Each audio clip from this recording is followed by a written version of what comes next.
Olha, eu resolvi falar com vocês hoje, neste sábado, dia 25 de fevereiro, são quase 5 horas da tarde, porque uma notícia muito alvissareira aí surgiu ontem de noite, que é o fato de que no Congresso deputados e senadores alcançaram o número mínimo para a instalação de uma comissão parlamentar mista de inquérito sobre o 8 de janeiro.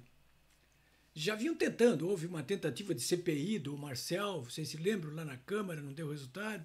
Depois uma tentativa de CPI no Senado, da Sônia Tronic, também não foi adiante. E agora, no entanto, foram recolhidos 172 assinaturas, era preciso 170, para a instalação dessa CPMI, Comissão Parlamentar Mista de Inquérito. Aquelas outras que eu estou falando é Comissões Parlamentares de Inquérito, CPI. Só pode ser instalada na Câmara ou no Senado. Essa Comissão Parlamentar Mista de Inquérito é instalada pela reunião de Câmara e Senado, né? É bem diferente. E há um detalhe assim fundamental, que é o seguinte: as CPIs na Câmara ou no Senado, para irem adiante, depende de uma ordem de chegada de propostas de CPI, porque toda hora estão propondo CPI. E além disso, pior, depende da caneta do presidente da Câmara dos Deputados e da caneta do Senado, dependendo se a CPI é da Câmara ou do Senado. Não sei se vocês entenderam a diferença, mas ela é fundamental. Isso é mais importante neste caso da CPMI do 8 de janeiro, porque não interessa se o senador Rodrigo Pacheco ou o presidente da Câmara, o Arthur Lira, quer ou não quer, isso não interessa. Não interessa a ordem também. Conseguiu as 170 assinaturas de deputados federais e 30 de senadores, tem que instalar a CPMI. É assim. É simples assim. Olha, é uma notícia importantíssima. Eu vi que nesse sábado a mídia tradicional deu pouca importância para isso aí. Mas é importante. Pela primeira vez, desde que Lula da Silva e seus aliados chegaram ao poder, é a primeira vez que realmente na área parlamentar vai adiante uma posição como essa, né? Até agora nada prosperava, estava cheio ali de pedido de impeachment contra Alexandre de Moraes, mas nada. Aí depende também do presidente do Senado, que não. Eles sentam em cima, eles estão tudo assim, ó, compliciado, né? Tudo. Mas nesse caso da CPMI, não. Vai ter que botar ali, são 32 senadores, 173 deputados, e vem mais ainda. Isso aí não é brincadeira, não, né? Então, eu quero dizer para vocês o seguinte, que estão me ouvindo, estão me vendo.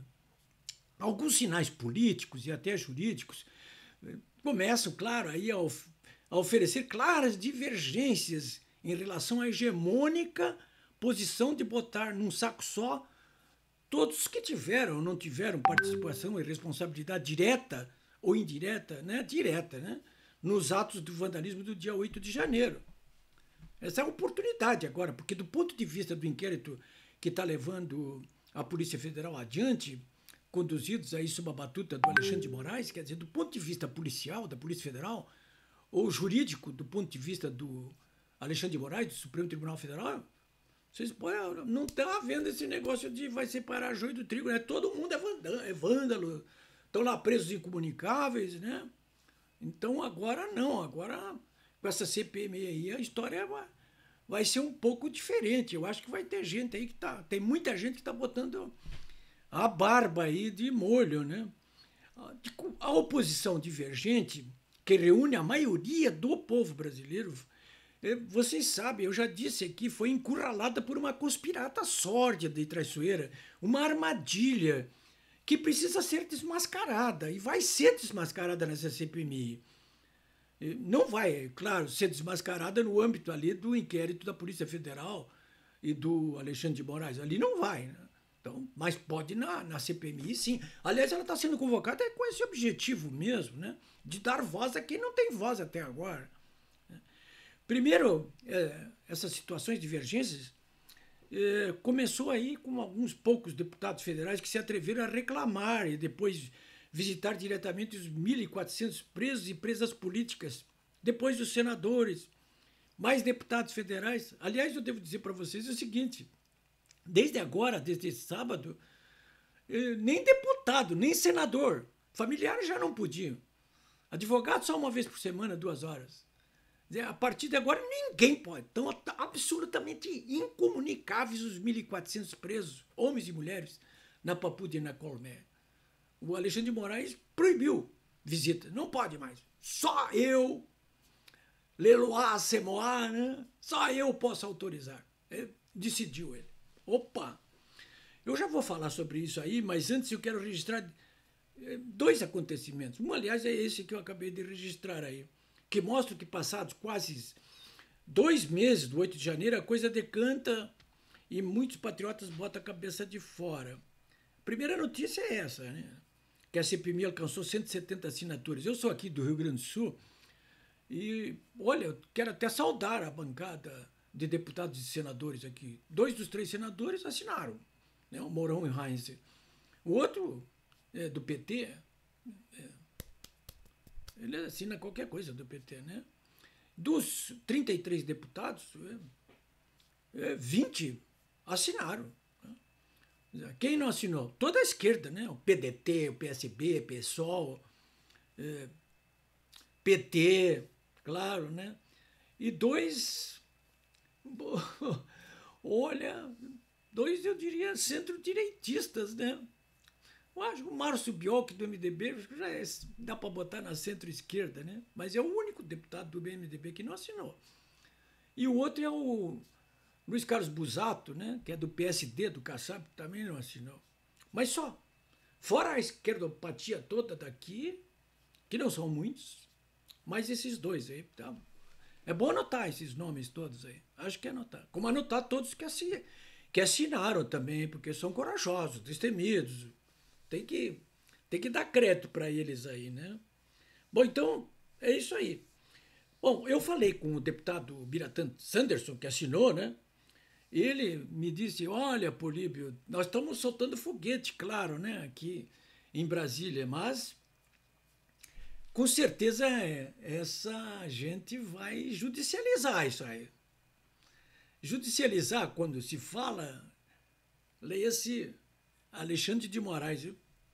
Ele tem tido muita coragem, entre aspas, né? Se é que se pode dizer assim, mas pô, ele vai ter que meter a mão aí com 173 deputados e com 32 senadores. Não...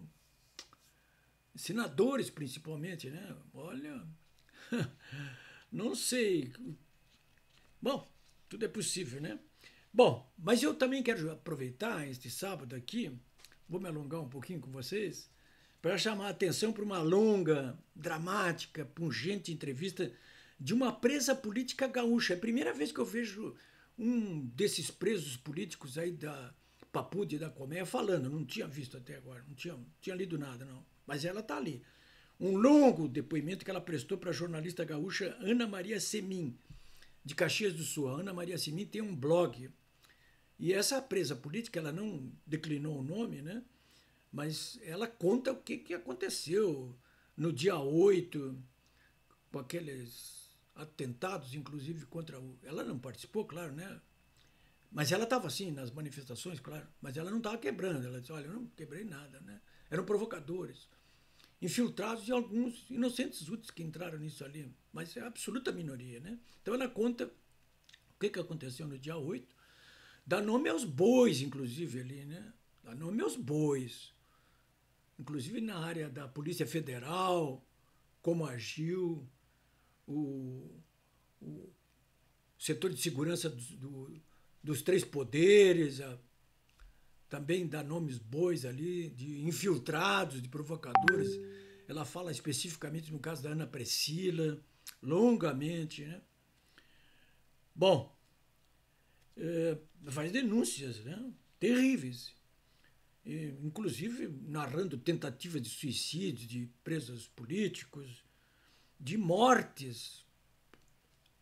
Eu tinha ouvido falar em mortes, assim, como boatos, né?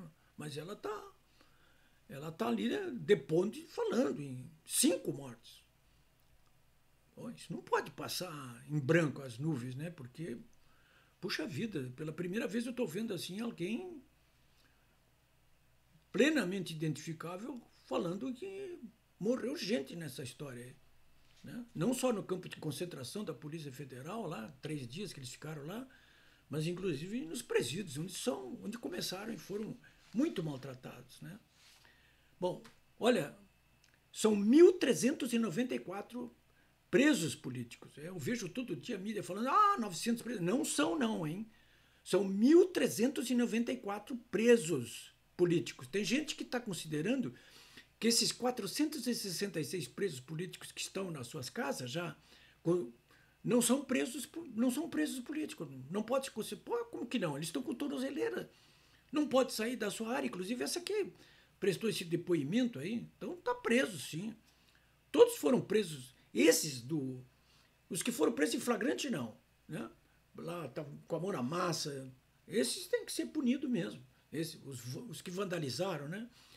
Mas principalmente a imensa maioria que foi enganada, ela conta como é que foram enganados ali pelos militares do Exército e pela PM, no acampamento. Ali foram prisões assim, absolutamente ilegais, né? Essa semana mesmo, um dos ministros do Supremo Tribunal Federal até se insurgiu contra isso, né? Flagrante em massa, pessoal sendo enganado ali pelos militares do Exército e pela PM, né? É coisa dantesca, né? Então, o que a CPMI deve procurar falar? Primeiro, sobre a armadilha do dia 8, né? Ontem que eu vi o ministro da Justiça, Dino, o Lula, o ministro-chefe do GSI, o chefe da Polícia Federal, o comandante militar, o comandante do Exército, esse pessoal, sobre o dia 8. Né? No dia 9, no mínimo, o comandante militar do Planalto e o chefe da Polícia Federal, ali, né? Responsável direto por essas prisões ali que ocorreram no dia 9. E claro, em dia 8 ou 9, não interessa, né? Tem que ouvir o Alexandre de Moraes. E ouvir os presos políticos, claro. Né? Isso para começar a história. Né? Essas coisas de CPI, é bom lembrar aí que no governo do Lula, no primeiro, né, nós tivemos aí a CPI do mensalão aqui, ó. Tá tudo aqui, relatório completo aqui. Ó. Essa CPI dos Correios começou como CPI dos Correios, acabou no mensalão e acabou todo mundo preso, né? Zé Dirceu, Delúbio, aquela turma toda lá de abonados do PT, né? Aliás, tem esse livro aqui também que eu recomendo para vocês, do Leonardo da Tucci, a CPI que abalou o Brasil. Leonardo da Tucci mudou de lado, né? Está do lado do lulopetismo através do seu site Brasil 247. Mas é um livro, sim, um bom livro, é uma reportagem, conta tudo. Né? Essa CPI do 8/1 pode acabar desse jeito aí. Né? Naquela, o Lula escapou. Caixa 2, escapou. O resto da turma dele foi tudo para cadeia. Mas ele escapou. Nessa CPI do 8/1, eu duvido que ele escape, né? O governo, claro, até por isso sabe que não quer saber da CPMI. Mas nós queremos saber. Por que Lula foi para o interior de São Paulo naquele dia? Por que os chefes do Poder Legislativo e do Executivo não estavam em Brasília? Ora, nós queremos desvendar quem e como ocorreu essa armadilha política no dia 8, que colocou o lulopetismo em vantagem política conjuntural, mas, de novo, através de uma artimanha de dimensões sórdidas, como só ele consegue implementar. O jogo político de oposição finalmente mudou de mãos nesse final de semana com a CPMI e agora está no comando parlamentar. A voz rouca das ruas, sufocada aí por essa armadilha do dia 8, já tem de novo uma bandeira forte para roncar, que é a CPI. Essa bandeira é CPI já. Duela quem duela, hein? Como dizia o velho, hoje velho, né? Fernando Collor, né? Duela quem duela. É isso aí, senhores.